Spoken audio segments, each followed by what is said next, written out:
Hi everyone, this is Charmander, and in this video, I'm gonna do a beginner's guide to how the PvP event Archipelago Raid works in the game Doomsday Last Survivor. So basically, Archipelago Raid is an event that runs between 5 days plus 2 days for registration and matching. So currently, I am making this video during the matching day. Yesterday was the registration day, but I'll quickly run through how registration works. So basically, you would register the Alliance members that is interested in fighting during Archipelago raids. Usually, a lot of Alliance will also drop players that are either inactive or their farm accounts just so that you can rank at a certain bracket, because the higher the ranking is, the more difficult your opponent is going to be. So we rank quite low actually for this event, so we'll see what happens. Although there are already some monsters with other alliances when we check their might. So it's not as simple as like, okay, we're going to rank at the very bottom, it's going to be easy. Well, it's not, because there's already a lot of strong players regardless of how low you rank in a bracket. One important thing to keep in mind is that this event can only rank a limited amount of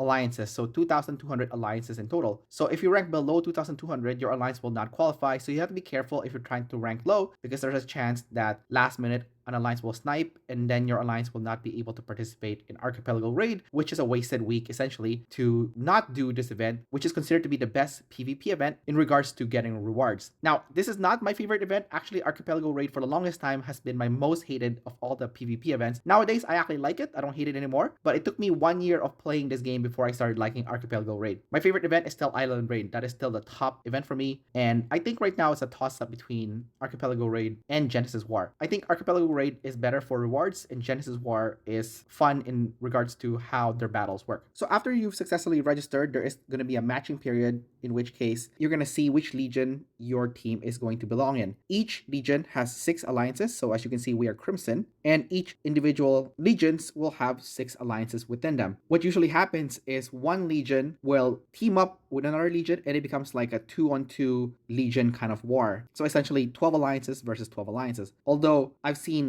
allied legions fight each other before, so it's not necessarily guaranteed that your allied legion is going to cooperate with you. So a lot of communication is needed for this kind of event. There's also a bunch of alliances that tends to be farmers. So even though you have 6 alliances within a legion, there's a chance that a bunch of those alliances are farmer alliances, in which case it's going to be bad for you, because obviously they're not going to be fighting and helping when the big war happens. The ultimate goal is to make your way to get the tower. So there's the East Bay Tower, Westwood Tower, and then there's the East Bay Treasure City and the Westwood Treasure City. And then the last one is going to be the Lush Sanctum, which is the final goal of this PvP event. So essentially, whichever legion captures the Lush Sanctum, their alliance will win the entire event. So you definitely want to capture the Lush Sanctum for your legion. They also contain buffs. So as you can see, the Lush Sanctum has squad travel speed and training speed. East Bay Treasure City has skill damage dealt and heal speed. And East Bay Tower has squad attack and gathering speed. Each of the towers and Treasure City and Lush Sanctum also has scavengers and pirates. So scavengers drop cement, which are needed to build towers to progress through the map. So it's very important that your alliance kills the scavengers and get those cement. The pirates drop buffs, which you can use to power up your troops, or you can use it to improve your training speed up or your research speed up and whatnot. There's also different war zones that you can compete in. So the very top of the war zone is called the Apex War Zone, in which case the biggest alliances in this game and the most competitive and the ones that spend the most money will be in the Apex War Zone. And then if you scroll down a bit, the top 100 alliances will be in the Apex War Zone, while Alliance 101 all the way to 500 will be in the Elite War Zone. Anyone else below that, from 501 all the way to 2,200, will be in the Fearless Warzone. So depending on which warzone you're in, there is much better prices for the Apex Warzone. As you can see here, the prices are much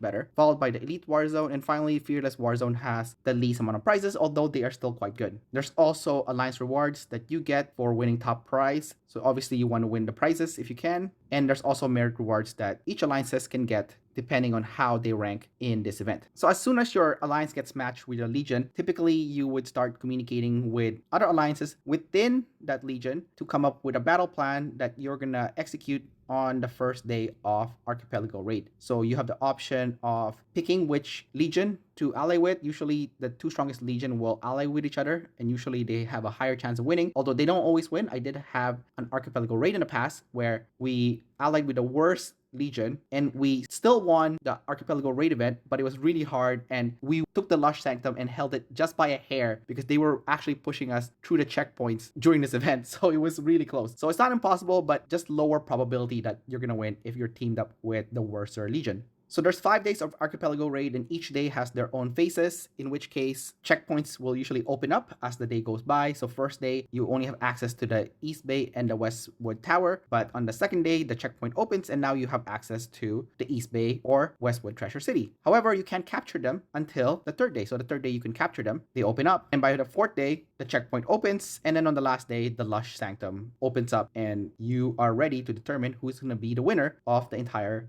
Archipelago Raid event. I'll also discuss War Meets War, which is another way you can earn rewards in this PvP event once it becomes available. So I will continue this video on day 1 of Archipelago Raid. Alright, it's day 1 of Archipelago Raid, and a lot of things happen actually on day 1 of Archipelago Raid. So let's go through all the stuff that happens that you want to keep an eye on when doing this event. So right when Archipelago Raid starts, a lot of people actually wants to start finishing all this quest under Alliance missions. The first one is to empty one warehouse bases. So what is a warehouse base? If you go to the map, you will see buildings that look like this, which are called base warehouse, and they have cement in them. So basically, in order to complete that quest, you need to send a hero to go here and farm this until all the Alliance building materials is gone. You don't get to complete the quest until this node is gone. So if you're just gathering it and there's 2 left here, then you don't get to complete the quest, which is super annoying. So obviously, you want to do your best to complete it. The bad thing is, other players are going to try to kill you when you're farming it. So it's best to have some kind of security presence while you are trying to farm, such as putting a hero on top of your gathering hero, just so that when they try to attack you, they will attack your hero that you're using to guard this instead of the one that is farming. Another thing that happens is you want to start accumulating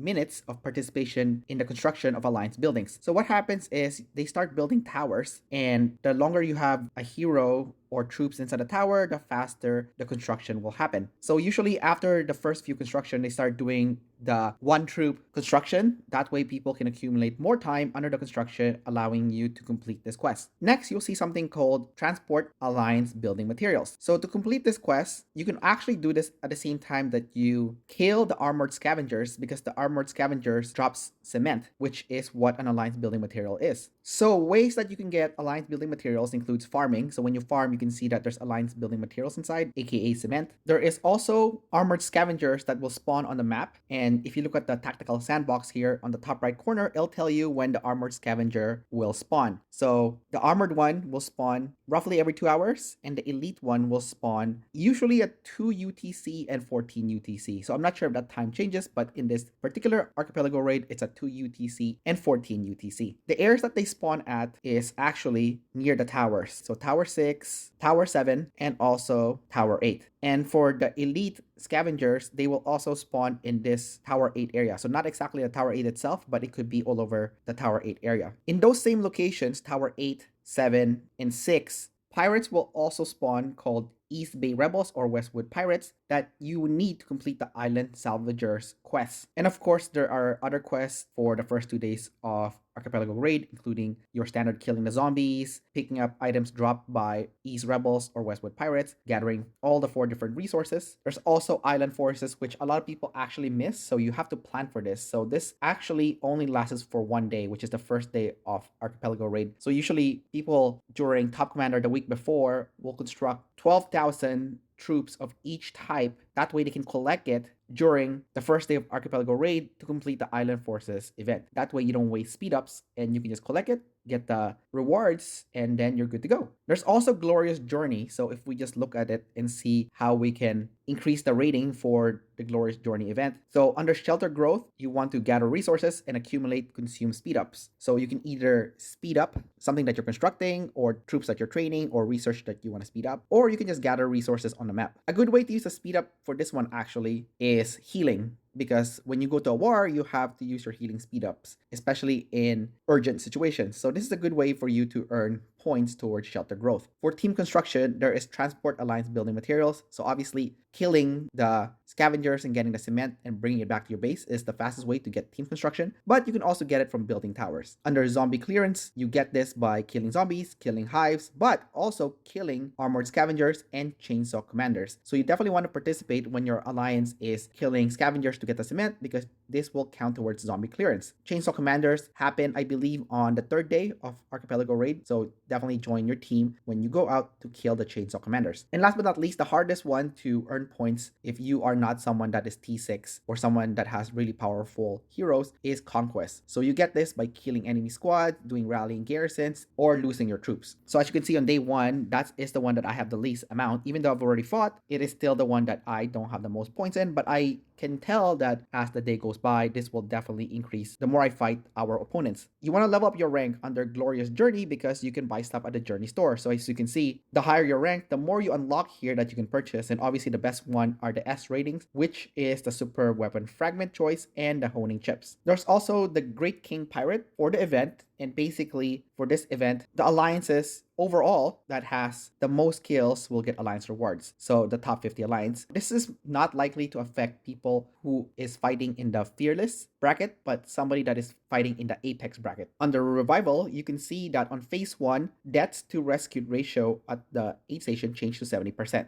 That means 70% of the troops that die will come back to life. On phase 2, it is also 70%. The hospital capacity has also increased to 100%. That means you can double the hospital capacity, and then your aid station capacity is unlimited. Another thing to keep in mind when you start Archipelago Raid is the legions. So as I mentioned earlier, our legion is Crimson, and we have decided to ally with Jade. So our opponents is the Azure Legion as well as the Golden Legion. Now, in order for us to become allies with Jade, especially on the phase 2 of Archipelago Raid, we actually have to take over this specific tower, and Jade has to take this tower, and by doing so, we become allies. If we built it the other way and we built it here, then Golden will become our ally. So the direction of where you build your tower and capture these towers matter in determining who your ally will be. So personally, I would say that the first day, second day, and maybe even the third day of Archipelago Raid, in my opinion, is fairly boring unless you are somebody that is focusing on using field kind of heroes such as infantry and rider. So I am range main, so doing field fighting is kind of annoying for me because I move so slow. But when the tower war starts, it's definitely going to be very fun for the range mains as well. However, the infantry and the rider mains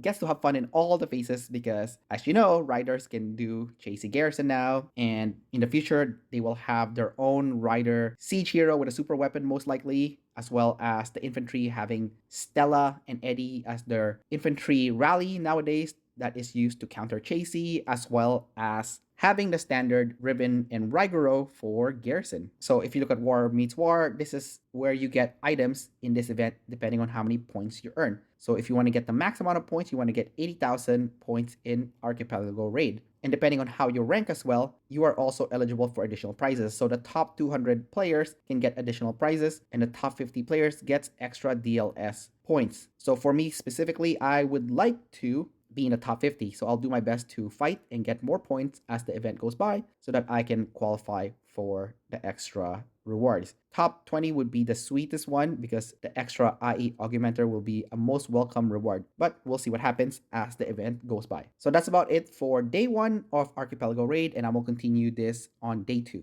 of AR. All right, so it's now day 2 of Archipelago Raid, and on day 2 of Archipelago Raid, if you look at the map, the checkpoints will start to open, and this will allow teams to now enter the area where the Tower 7 is located. So usually for this day, it's hit or miss. So it's either a lot of things are happening or there's not much things happening. So if there's not much things happening, what I would personally normally do under Glorious Journey is just to finish this area here, especially when it comes to shelter growth, gathering resources, accumulating consume speed ups, team construction, transport alliance building materials, build watchtowers, zombie clearance, kill zombies, hives, scavengers, and chainsaw commanders. So that's kind of what I would focus on because you know that any moment there's gonna be a big war happening in this conquest part of this quest is going to get filled up really quickly as soon as that happens. So in our case, our side is pretty safe being Crimson, as we have secured the top right corner. We have the gate so the enemy can't come in now and no knock us, so we can freely farm in this area. However, our ally Jade, if you look at here in the bottom right corner,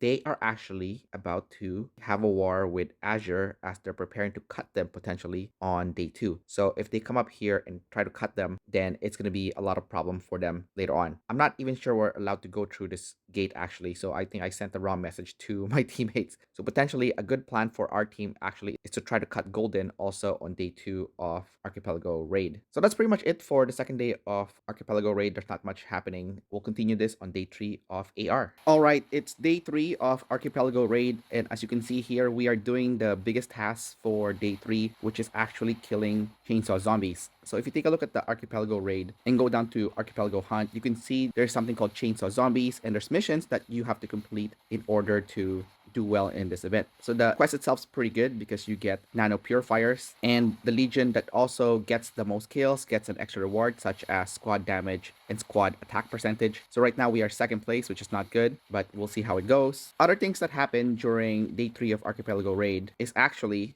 the Tower 7 becomes available. So my alliance did get a chance to capture this one, and then Azure captured this one. So actually yesterday night we pushed Golden back, so they're kind of trapped inside their helipad area, but Azure also trapped Jade, which is our allies, in their helipad. So it looks like it's going to be a one-on-one fight on the final day of Archipelago Raid. And as mentioned before, when the war starts, it really starts, because if you look at the glorious journey, I already have halfway through the conquest, just because we did have the war with Golden. So every time there's a war, this one fills up really quickly, especially with the tower wars and whatnot. So that's about it for day 3 of Archipelago Raid, and on day 4 and day 5 it's going to be major wars as both alliances get access to Tower 8. Hi everyone, this is Charmander, and as you can see, this is day 4 of Archipelago Raid, and we are in the heat of battle. Our tower is in danger of falling down, and currently I am attempting to rally this tower right here. So I've been fighting actually for the entire day, like almost over 12 hours. And what happens on day 4 of Archipelago Raid is access to the Lush Sanctum, or Tower 8, becomes open, and we've been fighting Azure actually the whole day, and we managed to push them all the way here, but they pushed us back as our players went to sleep. So it's been a really tough battle, and our ally Jade is a big farmer legion, so they didn't help at all during this whole war, which makes it extra tough. Regardless, we're holding on. We're fighting 1 versus 2, and it's not been easy as Golden is now pushing us back at full force, as well as Azure. We did manage to push them back yesterday, but they got out of their cage hiding in their helipad, and basically that's the big thing in day 4 of AR. Other thing also is that there's a faction. So day 4 is officially when you become teamed up with another legion. So in our case, we were teamed up with Jade, which is the worst possible legion to team up with, as 90% of their player base are farmers. So we're doing our best to fight 1 versus 2. I don't know how we'll do. Right now I'm rallying this tower, and we'll see what happens. We are severely undermanned. A lot of our players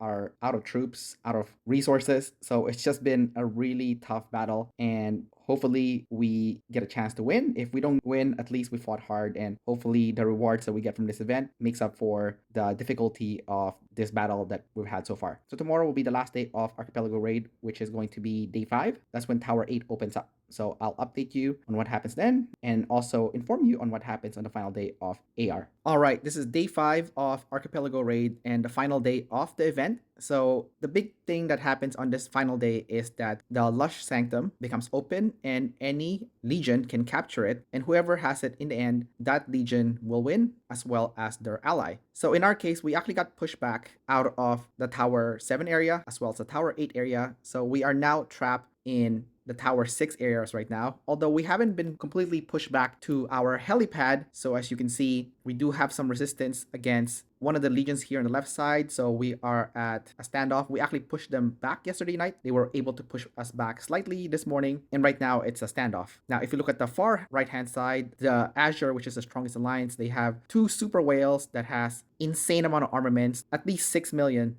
armament power level, has pushed us back here, but they haven't completely pushed us back either. So our Legion's ally, Jade, who is actually a farm alliance. They've been farming the whole event, so we've been fighting a 1 versus 2 battle against Azure and Golden. I have spoken to them and managed to come with an agreement that we would do a joint attack against Azure at a specific time before the last day ends. So the best case scenario is we'll be able to push back Azure, potentially take back this gate, and also on the left hand side, potentially also take this gate. But I don't think we'll be able to take Tower 8 here in the middle just because we won't have enough cement and we won't have enough time to build there. So Azure pretty much has this match on the bag, but we'll do a final push at least to get some points. For me personally, I'm still trying to complete the Glorious Journey. As you can see, Conquest is still an issue. I haven't maxed it out yet. It's been very annoying, so I do have to fight some more. I'd like to max out the coins I also obtained from this event so that I can purchase the Superb Weapon Fragment 3 times here at the top. So we'll see if I'm able to do that. Hopefully I do, because I am right now